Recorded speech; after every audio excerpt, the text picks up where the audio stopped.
Friends, तो हम भाग नंबर 8 कर रहे थे। दारा हम उसी को कंटिन्यू करेंगे। अवस्था यात्रा योग्य न रही, उसे किसी प्रकार का कष्ट सहने का अभ्यास न था। रथ पर चलने में भी उसे कष्ट होता था। पथ असम होने पर उसे प्राण निकल जाने की आशंका होने लगी। यदि प्रसव हो जाने पर संतान को दूर कर 4-5 मास तक खिला पिलाकर उसे पुष्ट कर कर बेचा जा सकता तो कोई भी रसिक उसके लिए नेत्र मूंद कर दोनों हाथों से स्वर्ण दे देता। परंतु एक दासी के ही कारण वह कितने समय तक सूरसेन में टिका रह सकता था। सार्थ के नए 165 दास दासियों का दीर्घ समय तक व्यर्थ भरण पोषण का बोझ इस विलंब के कारण तो वह चैत्र मास में दक्षिणापथ के दासों के मेले में पहुंचने से भी रह जाएगा। दास दासियों के रूप में मनुष्य का व्यवसाय करते रहने के कारण प्रतुल अनेक श्रेणी के मनुष्य के शरीरों और स्वभावों की सूक्ष्मताओं से उसी प्रकार परिचित था जैसे कुम्हार अनेक स्थानों की मिट्टी से उससे बने पात्रों की उपयोगिता और मूल्यों से अवगत रहता है। पाटलिपुत्र में उसके घर पर 4 दासियां थीं। इन दासियों का काम केवल गृह स्वामी या स्वामी के लिए वृत्ति कमाना न था। वे प्रति 18 मास पश्चात संतान उत्पन्न करती थीं। प्रतुल इन दासियों को न बेचकर उनकी संतानें बेचता था। अभ्यास हो जाने के कारण ये दासियां संतान वियोग का दुख सहज ही सह जाती थीं। एक संतान का वियोग होते समय भी 2-3 संतान उनके समीप रहती। पौष्टिक भोजन से उनके प्रसव की निर्बलता तुरंत दूर हो जाती। परंतु दिव्या से ऐसी आशा न कर सकने के कारण प्रतुल और भी चिंतित था। वह जानता था कि प्रसव इस युवती का लावण्य दीर्घ समय के लिए हर लेगा।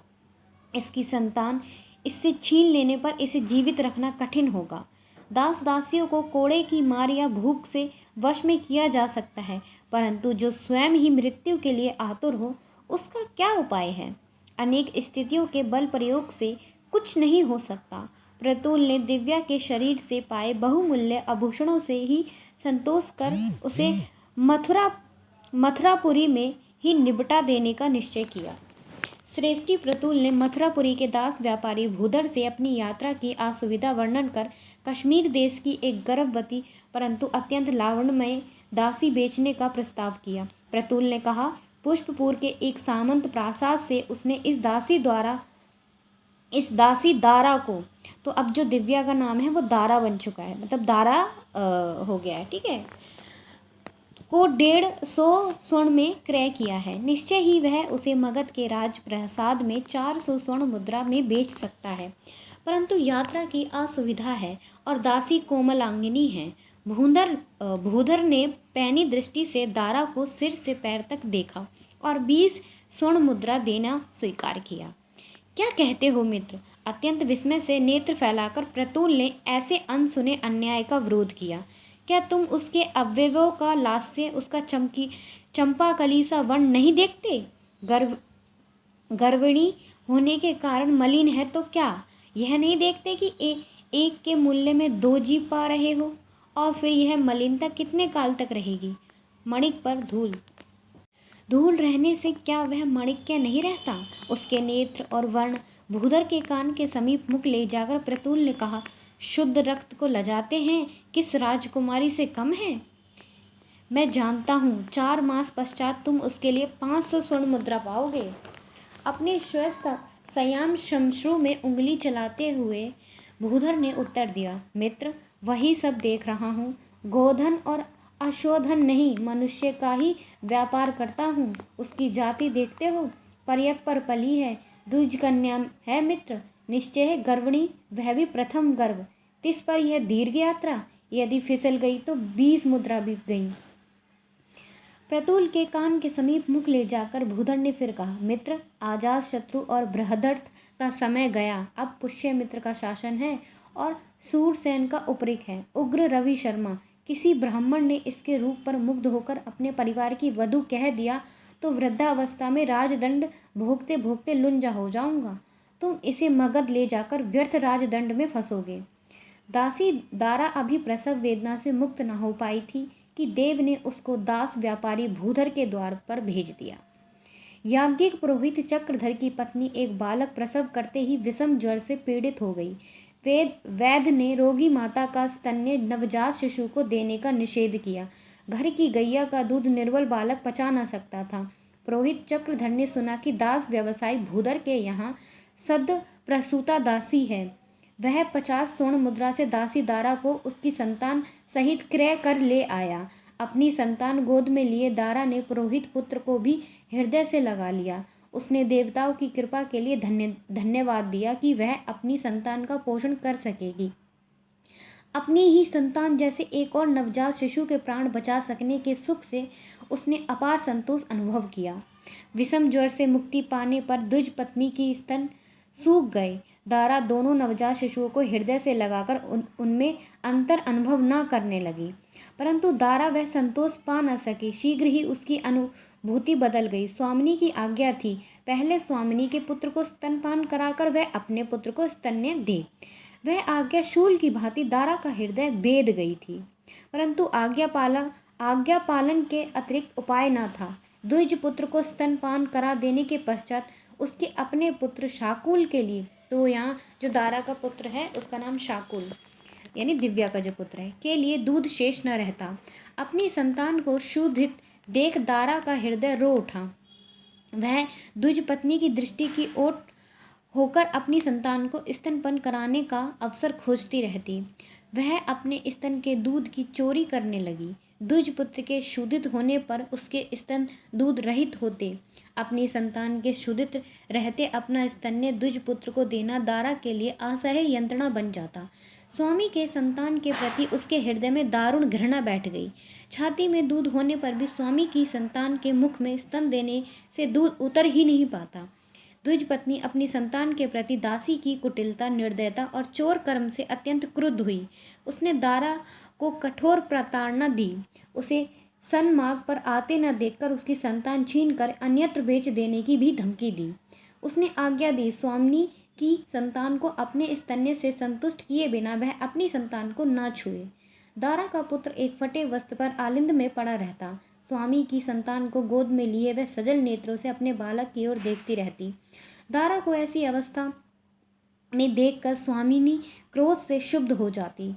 अपनी संतान के प्रति दासी के मानसिक विश्वासघात के लिए वह उसकी ओर प्रताड़ना करती।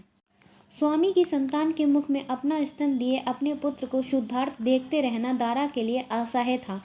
वह उस ओर से दृष्टि हटा लेती। ऐसी अवस्था में दूध न पाने के कारण द्विज पुत्र धात्री का स्तन अपने दांतहीन जबड़ों से तोड़कर छटपटा उठता।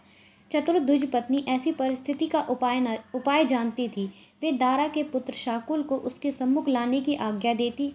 अपने पुत्र के प्रति ममता की अनुभूति से दारा के स्तनों से दूध और नेत्रों से जल बह चलता। उससे स्वामी की संतान तृप्त होती। यही क्रिया प्रतिप्रात संध्या पुरोहित चक्रधर के आंगन में बंधी गाय के साथ भी होती। गोदोहन से पूर्व बछिया को गाय के स्तनों पर छोड़ दिया जाता। अपने स्तनों पर अपनी संतान के मुख का स्पर्श पाकर जब गाय स्तनों में दूध ढील देती, बछिया को गले की रस्सी से खींचकर गाय के खूंटे पर बांध दिया जाता और उसका द्विज पत्नी या दासी पात्र में ले लेती। दारा ईरा आयोजन की ओर निष्पलक देखती रहती। द्विज पत्नी दारा की प्रताड़ना कर उपदेश देती, तू कितनी दुष्ट और कुटिल है। अपने पाप का फल इस जन्म में दासी होकर भोग रही है और इस जन्म में स्वामी के प्रति विश्वासघात के पाप का दंड जाने कितने जन्म पर्यंत भोगेगी। पशु होकर भी यह गाय तुझसे अधिक धर्मशील है।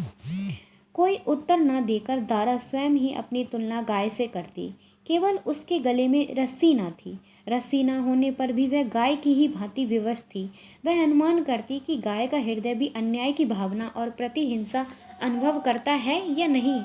यदि नहीं तो क्यों? वह स्वयं ऐसा क्यों अनुभव करती है? दासी होकर अपने शरीर को अपना समझना उसके विश्वास में पाप था, परंतु वह विवश थी। वह सोचती, उसकी संतान को जीवन के लिए पोषण का अधिकार क्यों नहीं है। प्राय मौन रहने के कारण उसकी कल्पना बावली हो उठती। यदि उसके शाकुल का जन्म इन परिस्थितियों में ना होकर पृथुसेन के प्रासाद में होता तो उत्सव और समारोह से दिशाएं गूंज उठती। पृथुसेन की संतान होने से शाकुल के लिए सभी कुछ प्राप्त होता और उसकी अपनी संतान होने से शाकुल के लिए कुछ प्राप्त नहीं। जीवन में उसके लिए कोई स्थान नहीं। वह जैसे पात्र से छलक गई जल की बूंद की भांति है, जो केवल सूख कर समाप्त हो जाने के लिए ही है, परंतु सूख कर समाप्त हो जाने के लिए ही है, परंतु वह अपनी संतान को दुष्ट पृथुसेन की संतान स्वीकार नहीं करेगी। उसके लिए उससे जो संभव था किया और करेगी। दारा की कल्पना अतीत की ओर चली जाती। उसके अपने जन्म के समय भी उसकी माता रोगग्रस्त हो गई थी। उसका पोषण भी धात्री के स्तन्य से हुआ था। क्या यह उसी कर्म का फल है?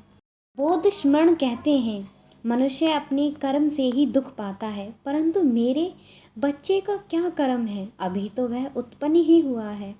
उत्पन्न होने से पूर्व ही उसका कर्म फल जुट गया। वह भी नहीं जानता कि किस कर्म का दंड वह भोग रहा है। यह भी नहीं जानता कि वह दंड भोग रहा है। हे देवता, अपना अपराध या दुष्कर्म जाने बिना यह अबोध बालक दुष्कर्म से बचने का निश्चय कैसे करे? यदि दुष्कर्म मैंने किया है तो दंड और भोग के लिए प्रस्तुत हूँ। मेरा पुत्र क्यों क्षुधा पीड़ित हो?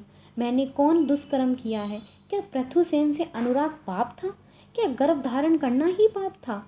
संपूर्ण सृष्टि गर्भ धारण करती है, मैंने ही किया? क्या मैंने ही किया है? केवल द्विज समाज की आज्ञा के बिना गर्भ धारण किया है, इसी कर्म का यह फल है?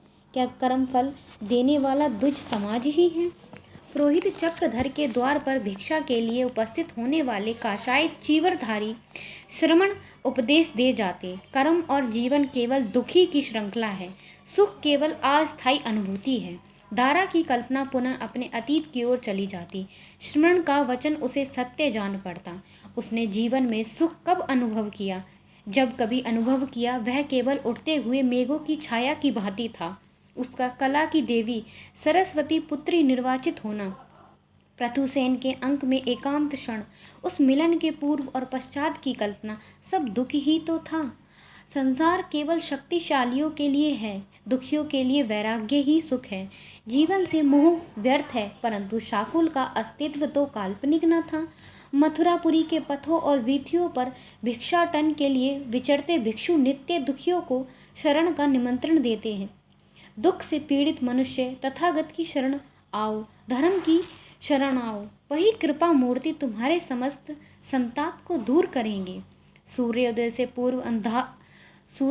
पूर्व अंधकार में आंगन में पृथ्वी पर सोई दारा के वक्ष में शाकुल रो उठा। दारा ने स्तन शिशु के मुख में दे दिया। शाकुल यथेष्ट स्तनपान कर सो गया।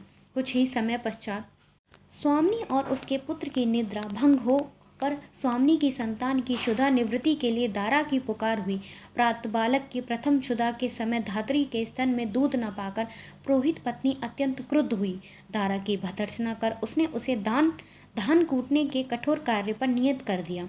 मध्याह्न में मिट्टी के पात्र में भोजन पाकर शाकुल को वक्ष पर लिए दारा उदर पूर्ति के लिए आलिंद में बैठी थी।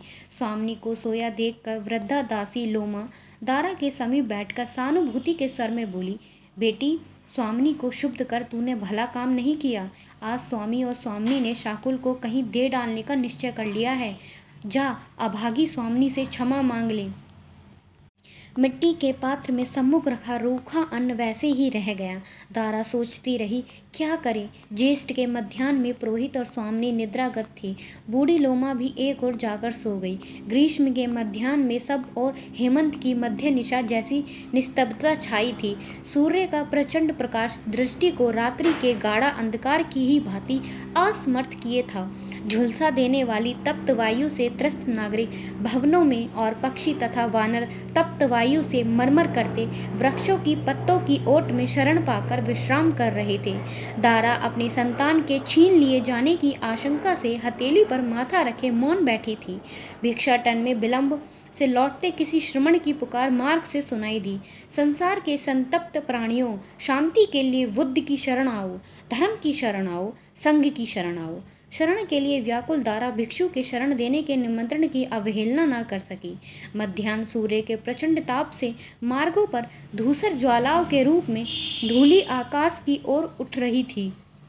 हूँ हूँ करती संतप्त वायु आश्रय की खोज में वनों की ओर दौड़ी जा रही थी। उस विभीषिका में दारा अपने शाकुल को हृदय से लगाकर तवे की भांति तपे पत्थर मणे पथ पर पुरोहित गृह से निकल पड़ी। शाकुल की कोमल त्वचा को सूर्य के उत्तम बाणों से बचाने के लिए दारा ने शिशु को अपने छिन्न जीर्ण मलिन उतरे में लपेट लिया। दारा के शरीर पर स्तनों को पीठ पीछे गांठ से बांधे वस्त्र के एक टुकड़े और कटी पर बंधे जीर्ण शीर्ण मलिन अंतर्वासक के अतिरिक्त अन्य वस्त्र न था। सामर्थ्य भर द्रुत गति से चलने के कारण उसके रूखे केश बिखर गए। जीर्ण अंतर्वासक पाव में उलझ उलझ कर फटता जा रहा था। सिर और शरीर पर सूर्य की किरणें चुभ रही थी। पांव तले तपे हुए प्रस्तर खंड थे। शरीर स्वयं से लथपथ हो रहा था। दारा का ध्यान इस सब की ओर न था। उसके कान श्रवण के शरण निमंत्रण के उच्च घोष से पूर्ण थे।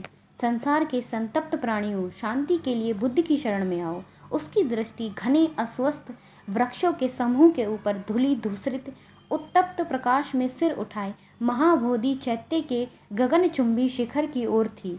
100 वर्ष से अधिक समय से वह चैत्य शिखर संसार के संतप्तों के लिए अभिधर्म की करुणामय शरण की घोषणा कर रहा था। दारा उसी ओर दृष्टि लगाए झुलसती वायु की हू में शरण का निमंत्रण सुनती अपने शाकुल को अंक में दबाए शरण की भिक्षा के लिए दौड़ी जा रही थी। विहार के विशाल सिंह द्वार के पट मुदे थे। मुदे पटों के दूसरी ओर करुणा और शरण का स्थान था। दारा ने सिंह द्वार से लटके विशाल घंटे को हिला दिया। ग्रीष्म की दोपहर का स्तब्ध वातावरण गंभीर नाद से गूंज उठा। उस गुंजन से कृपा के कण बरस रहे थे। विशाल द्वार के पटों में एक छिद्र खुला। छिद्र से एक तरुण भिक्षु ने निद्रालसित प्रश्नात्मक दृष्टि से दारा की ओर देखा। दारा अकुला उठी। भंते, शरण चाहती हूँ, बुद्ध की शरण, धर्म की शरण, संघ की शरण चाहती हूँ। तरुण भिक्षु के नेत्र अदृश्य हो गए। छिद्र मुंद गया। प्रतीक्षा में कांपती हुई दारा ने द्वार के पट से सिर टिका दिया। कुछ क्षण पश्चात द्वार के पट का एक भाग खुला। एक करुणामूर्ति प्रोण स्थविर प्रकट हुए। कंपित तन और कंपित स्वर से दारा पुकार उठी, शरण दयामय धर्म पिता शरण। शांत मुद्रा में कृपा हस्त उठाकर स्थविर ने आश्वासन दिया, चित्त को स्थिर करो उपासिका। युवक भिक्षु ने विहार के द्वार के सम्मुख अश्वत्थ वृक्ष के नीचे बने पत्थर के चौतरों पर एक कुशासन बिछा दिया। स्थविर ने आसन ग्रहण कर दारा को सम्मुख बैठने का संकेत कर प्रश्न से संबोधन किया, हे उपासिका, चित्त का संकल्प करो। दारा ने अश्रुपूर्ण नेत्रों से स्थविर के सम्मुख याचना की, करुणा के सागर भंते, इस अभागी संतान और इसकी माता के लिए शरण की भिक्षा। कुछ विचार के पश्चात स्थविर ने उत्तर दिया, देवी, जिन सांसारिक उपकरणों की इच्छा तुम करती हो वे बुद्ध की शरण, धर्म की शरण और संघ की शरण के मार्ग में नहीं हैं। दारा कलप उठी, नहीं पिता, दासी कुछ इच्छा नहीं करती है, केवल अत्याचार से शरण मांगती है। कृपा सागर तथागत की शरण में दासी केवल अपनी संतान को पा सके। स्थविर के शांत मुख पर करुणा की मुस्कान प्रकट हुई। वे बोले, देवी, संसार के सभी संबंध मोह हैं, दुख का कारण है। मोह से संक्लिष्ट चित्त शांति और शरण नहीं पा सकता। दारा स्थविर के मुख की ओर निष्पलक देखती रह गई। निराशा ने उसकी व्यग्रता को दबा दिया। वह पुनः साहस कर बोली, हे धर्मपिता, दासी तथागत के सर्वभूत दया के धर्म चक्र में इस विहार में शरण की भिक्षा मांगती है। दासी विनय और शील का पालन कर त्रिशरण में मोह से मुक्ति पाएगी। स्थविर की अद्रवित शांत मुद्रा की ओर कुछ क्षण निष्पलक देखती रहकर दारा ने शाकुल को स्थविर के चरणों के समीप रख दे अपना मस्तक चौतरे पर टिकाकर फिर याचना की, देव, इस असहाय के लिए दासी धर्म की शरण चाहती है। दासी धर्म का पालन करती हुई मोह मुक्त होकर चेरी धर्म ग्रहण करेगी। निद्रागत बालक कठोर पत्थर के स्पर्श से मुख खोलकर चित्कार कर उठा।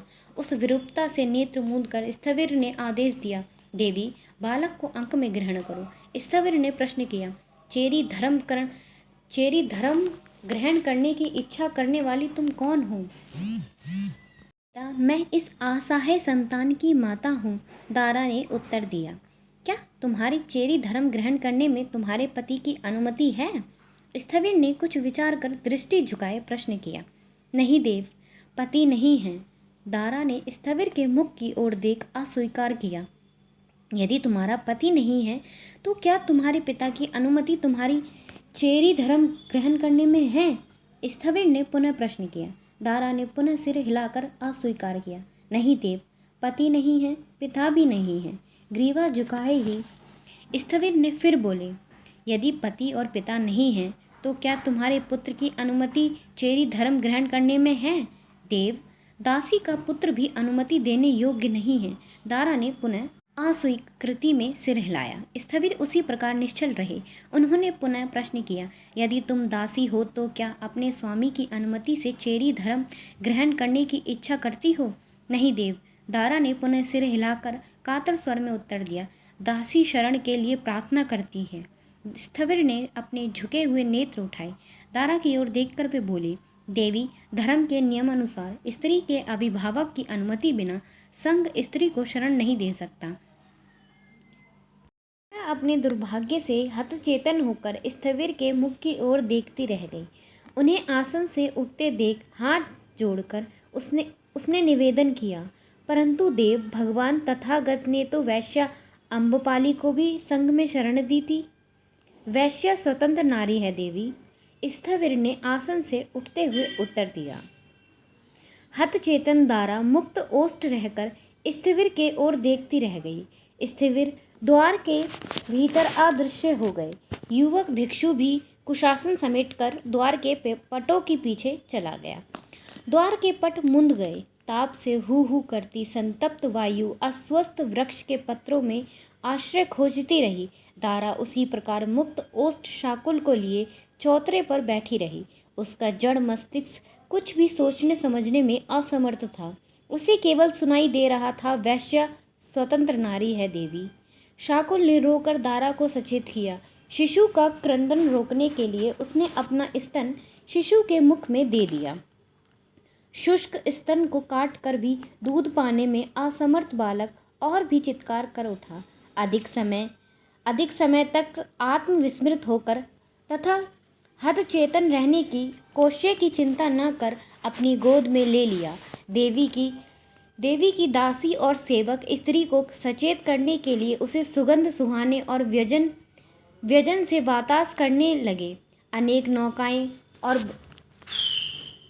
यहाँ से अधिक समय तक आत्मविस्मृत अथवा हतचेतन रहने की सुविधा भी दारा को ना थी। अपने पेट में कुछ डालकर बालक की क्षुधा का उपाय करना आवश्यक था।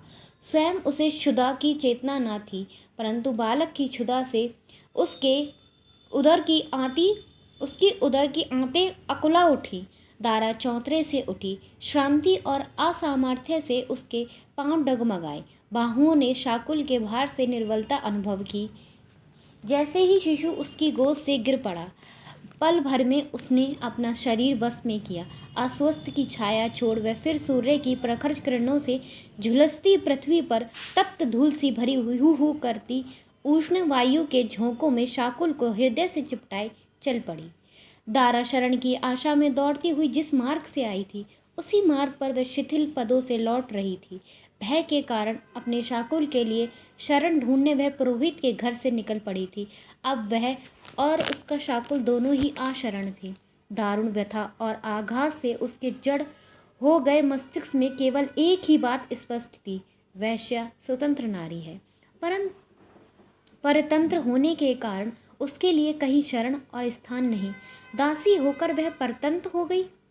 दारा का मस्तिष्क झुंझला उठा। वह स्वतंत्र थी ही कब?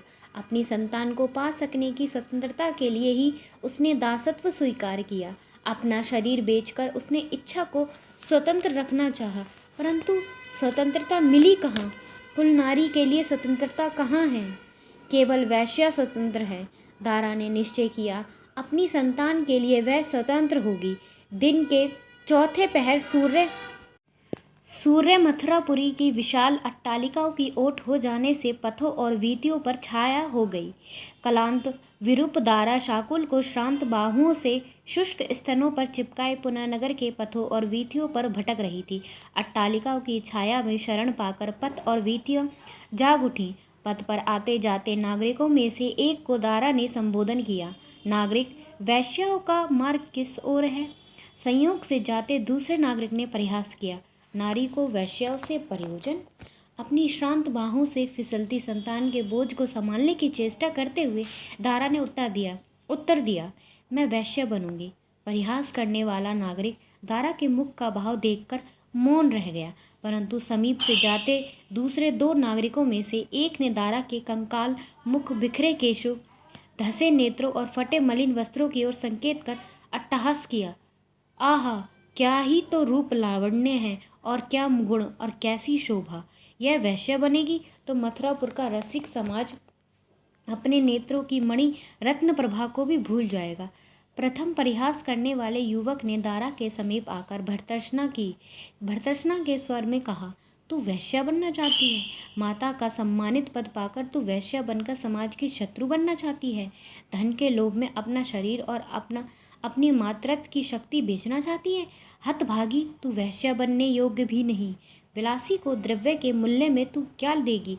तू लुट चुकी है। किसी ने तेरा रस चूसकर फल्गु मात्र छोड़ दिया है। तेरी आकर्षक शोभा लुट चुकी है। केवल दुर्भाग्य शेष रह गया है। चूसी जाकर जीवन के अयोग्य होकर जीवित रहने का मोह छोड़ दे। असमर्थ को जीने का अधिकार नहीं। जा, तू यमुना की शीतल धारा में विश्राम ले। यात्रा की उपेक्षा में बढ़े हुए श्रमश्रियों के कारण आरंभ में दारा नागरिकों को पहचान न सकी थी, परंतु उसके स्वर से पहचान गई। वह उसका नाम लेकर पुकार उठना चाहती थी, परंतु युवक उसे बोलने का अवसर न दे विकृत स्वर में कहता गया, शिशु की क्षुधा शांत करने के लिए वैश्या बनना चाहती है तो अभागी, जा, यमुना तट पर जा। श्रेष्ठी पदुमनाभ तुम जैसे दीनों का द्रव्य समेट कर उन्हें शुद्धार्थ बनाकर और फिर उन्हें भोजन देकर अपने परलोक के लिए पुण्य संचय कर रहा है। जा, उसके यहाँ से भिक्षा का भोजन ले और उसे पुण्य दे। दिव्या ने नागरिक का नाम पुकारने के लिए पुनः श्वास लेकर ओंठ खोले, परंतु वह घृणा से मुख मोड़कर अनेक पग आगे बढ़ चुका था। कुछ क्षण उसकी ओर देखती रहकर हृदय में भरा निश्वास छोड़कर बाहों में रो कर सो गए शाकुल को संभालती दारा नागरिकों से यमुना तीर पर पद्मनाभ के क्षेत्र का मार्ग पूछती चल पड़ी। उसके बाहु और चरण प्रतिक्षण शिथिल होते जा रहे थे। संध्या समय यमुना का प्रस्तर मंडित तट अत्यंत जनाकीर्ण था। श्रेष्ठी पद्मनाभ के अन्न क्षेत्र के मध्य में यक्ष का पवित्र धूम मंडराता हुआ आकाश की ओर उठ रहा था।